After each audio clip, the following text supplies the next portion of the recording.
Today is a day about one man. This man right here. I'm not going to bother with all the other books behind me or even the coat, but that's mainly because it's too hot outside.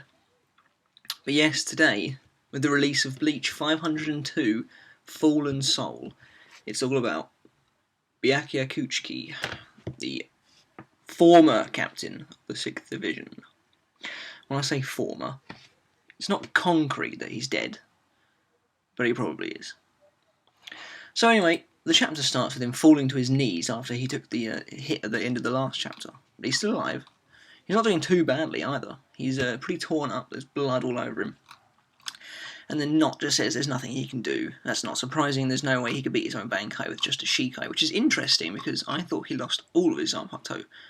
So the fact that he's still got his Shikai is unexpected.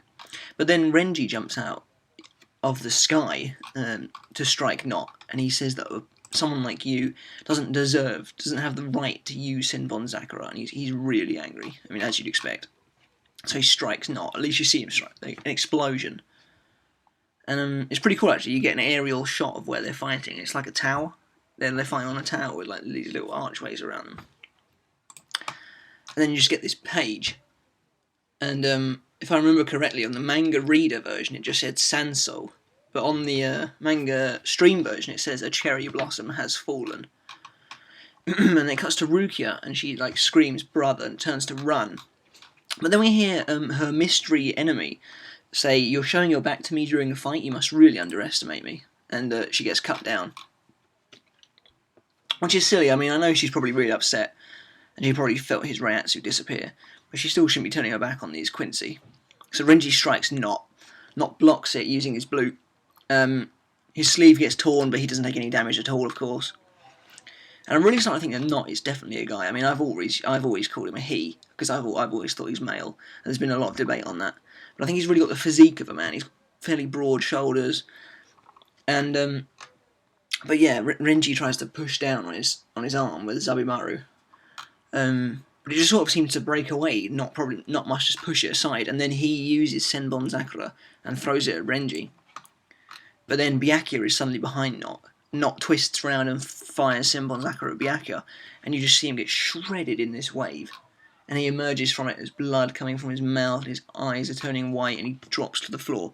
But before he even hits the floor, he's hit again with another wave, just torn apart. And he gets blasted into a wall. And all you can see is like his arm through the mist, through the pink mist. And then Renji just says, like, stop this. Because, it's overkill. So then Nödt brings it back and throws it at him again. And you just see Byakuya's arm is the only thing you can see through the dense power of the Senbon Sakura. Renji cries, stop.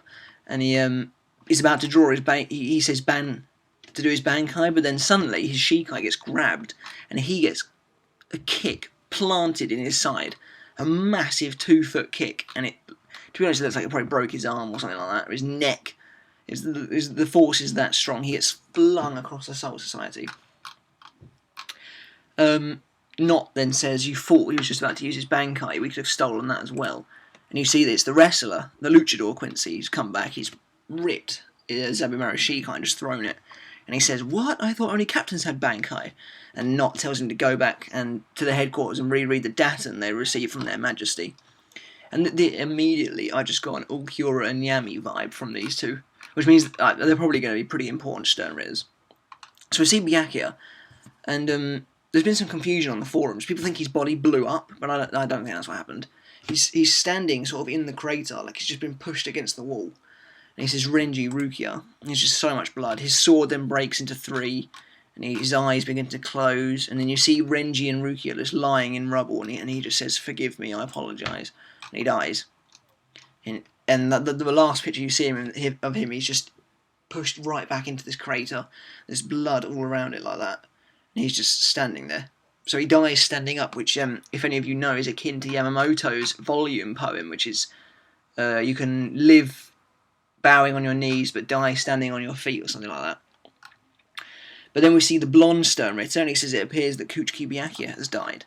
And Buckbeard just says, I see, and there's loads of dead Shinigami around. And the blonde one says that it's taking much longer than they expected. And Buckbeard says that the only weakness of the Sternritter is that they're a bit naive. But then suddenly this huge Reiatsu just comes and flattens the area, and then we see none other than Kenpachi. Where has he been all this time? Skewering Sternritters. He's got 3 draped over his shoulder. One enormous husky fellow who looks, judging by his forearm, like some kind of werewolf. But we're not going to be seeing these guys anymore. I'm pretty sure they're dead. And Kenpachi just says, "Yo, are you the boss of these punks?" And typical Kenpachi style. And Buckbeard just gives him a bit of a menacing glare. And so that's the end of the chapter. It was a great chapter again. We've got confirmation at the end of Byakuya and Nödt's fight. It's over. Byakuya's dead. He's our first captain casualty. I'm pretty sure he's dead. He's not going to come back. We might maybe get some kind of flashback for him, but I doubt it because we know a lot about him already. He's one of the most developed characters in the series. So I don't think we're going to see much more of Byakuya.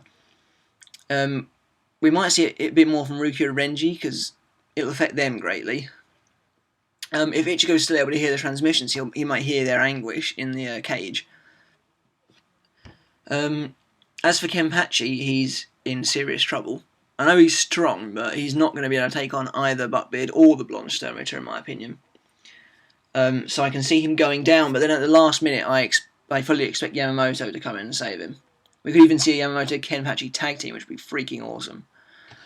So yeah, well that's the chapter. What did you guys think? What did you think of Byakuya's death? Was it well done? Was it honourable? I thought he tried his best, even though the Quincy are pretty overpowering. Yeah, how do you think Kenpachi fares next week? Leave a comment below, and I'll see you for chapter 503.